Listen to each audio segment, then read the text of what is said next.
Hey, it's Ben from ZOAR Fitness, and today I'm going to be talking about how to read paces. So, the three most common ergs or cyclical movements that I'm going to be programming pace for are rowing, airbike, and running. So, I'm going to walk us through each of those. So, I didn't really write how long this is going to be because this could be a certain amount of time, this could be calories, but either way, just say it was like 2 minutes for the rowing, a 5K pace plus 4 to 6 seconds. All right, so let's break this down. Number one, I'm using the 5K time trial pace. So we have to have already tested this athlete.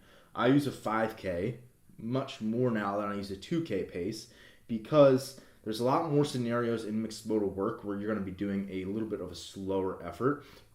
Okay, so for example, my 5K time trial pace for the row would be a 154. My 2K time trial pace would be a 143. There's a lot more times where I'm somewhere around a 154 in a workout with mixed modal work versus that 143. So to kind of put that in perspective, that's why, and again, it's always per 500 meters, right? So in this example, 5K time trial pace plus 4 to 6 seconds, I'll use my example. I rode at a 154 for my time trial, so that's the pace. I'll add 4 to 6 seconds to that, so it'll be between a 158 and a 2-minute 500 meter pace.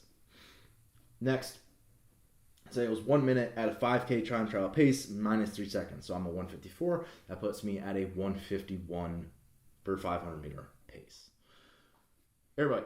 I use the 10-minute test for max calories, and then from that I deduce what actually is going to be the wattage, the average wattage, and average RPMs. Again, wattage, RPMs, those two are fixed. They're the same metric, right?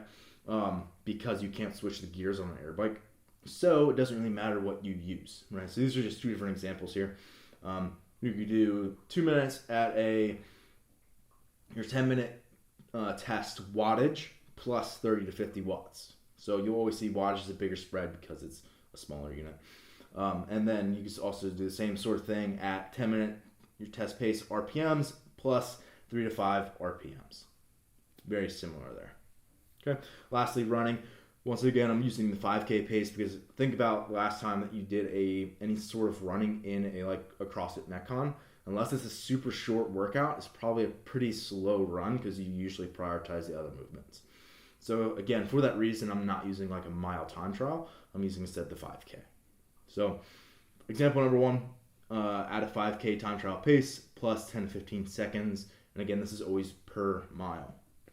And then lastly, the time trial pace minus 45 seconds to a minute, right? So say you had a 6:30 time trial pace per mile, you're now running at a 5:15 or so, right? So that's a pretty good idea of how you're supposed to be reading paces. And this is how I typically program out paces for my athletes rather than just giving RPMs or kind of blind prescriptions or not writing it out at all. Right.